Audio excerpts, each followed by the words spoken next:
action. Hi, thanks for joining us. This channel is called the Mountain Plantsman, and my name is Rod, and I'm the host of this channel.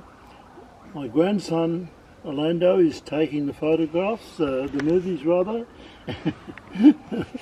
and I just wanted to say a little bit about the channel before we have a look at a couple of plants here. I live in the mountains actually. It's called the Blue Mountains, and it's in Australia, and it's about 100 kilometres west of Sydney. And while it's not a big mountain in terms of mountains overseas, I'm at about I think about 800 metres above sea level. So there are challenges in gardening here. So I want to say that this channel is designed not just to look at plants that grow in the mountains, but plants you can grow under certain conditions in the mountains. So I'll be looking at both indoor plants and outdoor plants. Now, I hopefully also will be able one day, one presentation to go to some of the gardens in the mountains, which are quite beautiful, to show you what sort of plants they are. But today I just wanted to focus on indoor plants that I grow, which I've been very keen on, and I wanted to talk about how I grow these plants, particularly in my house, inside. Now obviously there are sort of problems and limitations to growing houseplants even here, where it can get down to 0 in winter. It gets quite hot in the summer. So I wanted to talk about a few. I've got 3 plants lined up to talk to you about that will, I think, grow pretty well indoors in the mountains. Now let's just look at these. I'll just stand up for a minute. The first one I want to look at is this. This is an indoor plant called Philodendron billietiae. Or billietiae, whatever you want to call it. And this is a plant I've had for maybe a year and a half, 2 years. And it was much smaller when I got it. So as you can see, it's grown relatively well. The leaves are relatively long, although I realise that in the tropics and warm climates they can be up to 1 metre long. I don't think they'll get that long up here in the mountains. But this grows quite well, as you can see. And the way I've looked at it is every leaf that grows is slightly bigger than the last one, which is a good sign. I'm trying to get the leaves bigger. Now here's a new leaf coming out, and this is winter here in the Blue Mountains. And this one's going to be quite big. I can tell the way it's growing. Now billietiae is a very quite easy plant to grow actually if you want to grow something indoors. It's quite reasonably priced. You can get it quite reasonably priced. There is a variegated form of it which is very expensive, and it costs you an arm and a leg to buy them there, and I'm not even sure where you get them here in this country. But I'd love to get one, by the way, if they come down in price.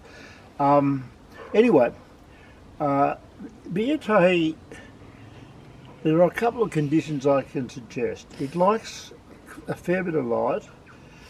It doesn't mind going down in temperature that much, and it doesn't appear to require an awful lot of humidity. But you can overwater it. It's very important, I think, with a plant like this to let it dry out a little bit on the top before you water it.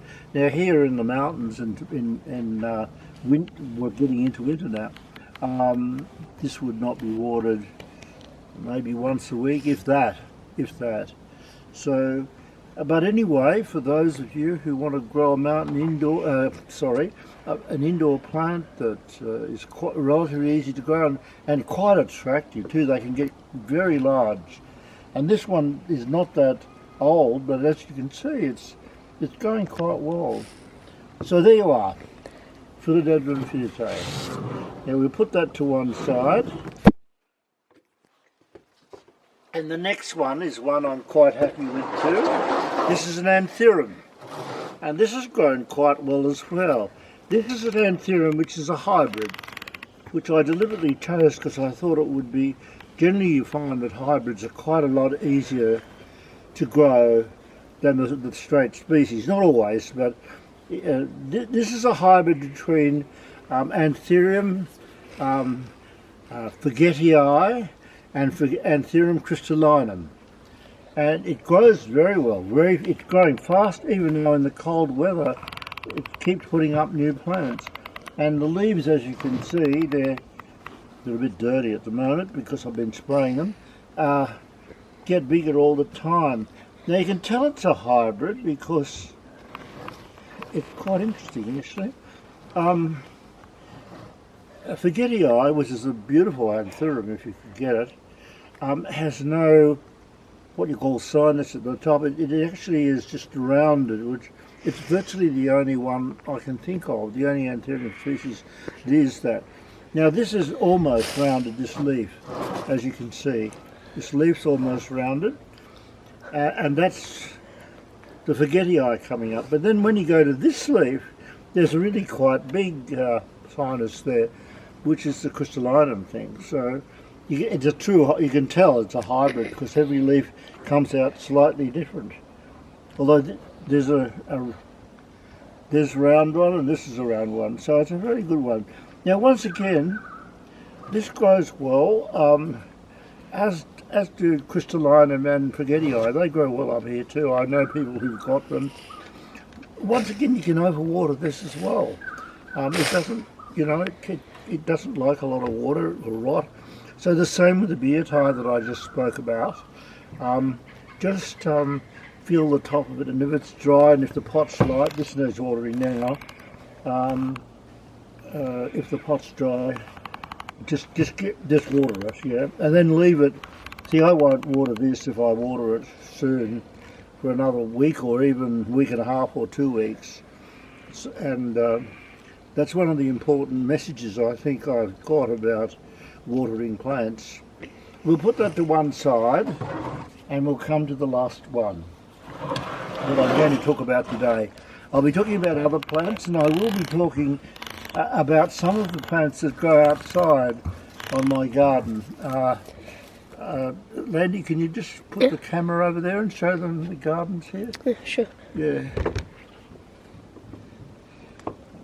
I've got quite a lot of rare plants here that I'll be talking to you about, and how to grow them.